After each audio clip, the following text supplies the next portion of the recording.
आप देख रहे हैं धमतरी टीवी। तो चलिए आपको ले चलते हैं आज की ताजा तरीन खबरों की ओर।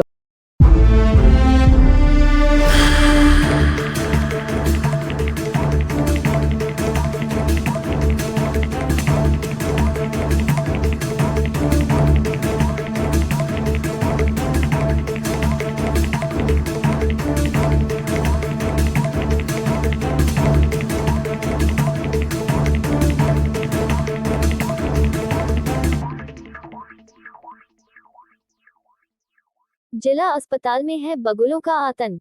धमतरी जिला अस्पताल में इन दिनों बगुलों का आतंक है। जहां लोगों को इलाज के दौरान राहत मिलनी चाहिए, अब वहां ये बगुलों की गंदगी परेशानी का कारण बन गया है। बताया जा रहा है कि अस्पताल परिसर में पिछले 6 महीनों से सैकड़ों की संख्या में बगुले और पनडुब्बी पक्षियों ने डेरा जमा लिया है। इनके मल मूत्र से पूरा परिसर सफेद रंग में ढक गया है और चारों ओर बदबू फैल चुकी है। ये बगुले और पनडुब्बी पक्षी अब यहाँ के स्थायी निवासी बन चुके हैं। जमीन, दीवारें, यहाँ तक कि वाहनों और अस्पताल की खिड़कियों तक पर इनका असर साफ दिखाई देता है। यहाँ इलाज कराने आए मरीजों का भी इस बदबू के कारण उनका खड़ा होना भी मुश्किल हो जाता है। इस गंदगी से बच्चों और बुजुर्गों को उल्टी और सांस लेने में तकलीफ हो रही है। लोगों का कहना है कि पिछले 6 महीनों से यह समस्या लगातार बनी हुई है, लेकिन अब तक प्रशासन या अस्पताल प्रबंधन की ओर से कोई ठोस कदम नहीं उठाया गया है। गंदगी और दुर्गंध के कारण संक्रमण फैलने का खतरा भी बढ़ गया है। कई बार सफाई करवाते हैं, लेकिन रोज फिर वही स्थिति हो जाती है। स्वास्थ्य सेवाओं के केंद्र में स्वच्छता सबसे जरूरी है, और जब अस्पताल ही बदबू और गंदगी से घिर जाए, तो सोचिए मरीजों का हाल क्या होगा। अब देखना होगा कि प्रशासन कब तक इस गंदगी आलम को हटाने क्या उपाय ढूंढती है। धमतरी से विशाल ठाकुर की रिपोर्ट।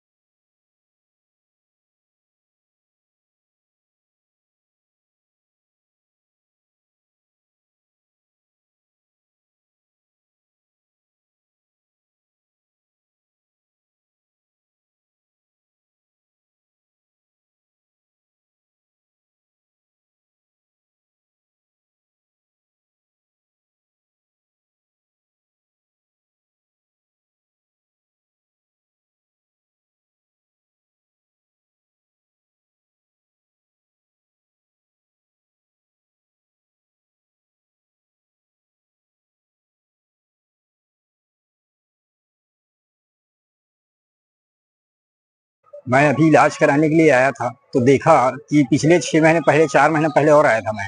यहाँ जो एक चिड़िया बोलते हैं, हमारे छत्तीसगढ़ी भाषा में उसे पनडुब्बी चिड़िया बोलते हैं, है ना। और एक चिड़िया है कोगड़ा। इसलिए मैं 4 माह से देख रहा हूँ कि यहाँ कोगड़ा का आतंक हो चुका है। आप जहाँ देखो वहाँ गंदगी है, इतनी बदबू आ रहा है कि लोग इलाज करवाने आ रहे हैं, वो तो और बीमार पड़ते जा रहे हैं। और उस गंदगी के नाम से हम मक्खियाँ भी बहुत भनभनाना चालू कर दिए हैं। तो इसमें क्या है, शासन प्रशासन को भी बोला गया है कि कोई ध्यान ही नहीं देते हैं, और स्वास्थ्य विभाग को भी बोला गया है, वो भी ध्यान नहीं देते हैं। तो मैं चाहता हूं कि इस मक्खी का भी कुछ इलाज किया जाए, और कोगड़ा को भी भगाने का, ये जो चिड़िया है उसको भगाने का भी थोड़ा प्रयास किया जाए। जी, ये 6 माह से हो गया है। 6 माह से यहाँ यही लगी है। परेशानी सभी को है सर, हमको भी है, उनको भी है, सभी को है। और मैं तो आते ही रहता हूँ यहाँ, है ना। आप देख सकते हैं कि सब गंदगी कितना है, बदबू कितना है। आप यहाँ खड़े हैं, है ना, तो आप बदबू देख सकते हैं कि कितना बदबू है। और इस जो गंदगी करते हैं उस हिसाब से फिर यहाँ मक्खी आना चालू हो गया है, और मक्खी भी बहुत सारे हैं। आप सुबह देखेंगे बहुत सारे मक्खियां रहेंगे। तो मैं चाहता हूँ कि प्रशासन से भी यही चाहता हूँ, निगम से भी यही चाहता हूँ, जिला हॉस्पिटल से भी यही चाहता हूँ कि साफ सफाई में भी ध्यान दिया जाए और इसको भगाने की बहुत जल्दी प्रयास किया जाए। हाँ, ये छत्तीसगढ़ी में बोला जाए कि ये ना पक्षी का नाम कोकड़ा बोलते हैं छत्तीसगढ़ी में। ये अभी अस्पतालों में जो पेड़ हैं उनमें ये क्या अपना डेरा जमाए हुए हैं, तो इनसे जो मल मूत्र जो कर रहे हैं उनसे आसानी बदबू आ रही है, जिससे इन्फेक्शन होने का खतरा है। तो शासन प्रशासन से निवेदन है कि इस चीज को गंभीरता से ध्यान दिया जाए। यहाँ माना जा रहा है धमतरी जिले में कांकेर जिले से, बालोद जिले से और अन्य जिले से भी मरीज यहाँ पे आते हैं। ये जब से बारिश का समय शुरू हुआ है तब से मतलब पक्षियों का बसेरा है, इससे बहुत ज्यादा असहनीय बदबू आती है इससे। लोगों को इन्फेक्शन हो रहा है, लोग बीमार भी पड़ रहे हैं इससे। शासन प्रशासन से निवेदन है कि जो पक्षियों का जो बसेरा है, मतलब बिना पक्षियों को नुकसान पहुंचाए, इसका समस्या का हल निकाला जाए। ये प्रवासी पक्षी पहली बार अपने जिला अस्पताल परिसर में इस साल उन्होंने घोंसला बनाया और घोंसले में उनके बच्चे वगैरह अंडे और बच्चे देने का क्रम चल रहा है। फिर भी इसकी सूचना हमने वन विभाग को दे दी थी उचित कार्रवाई करने हैं तो।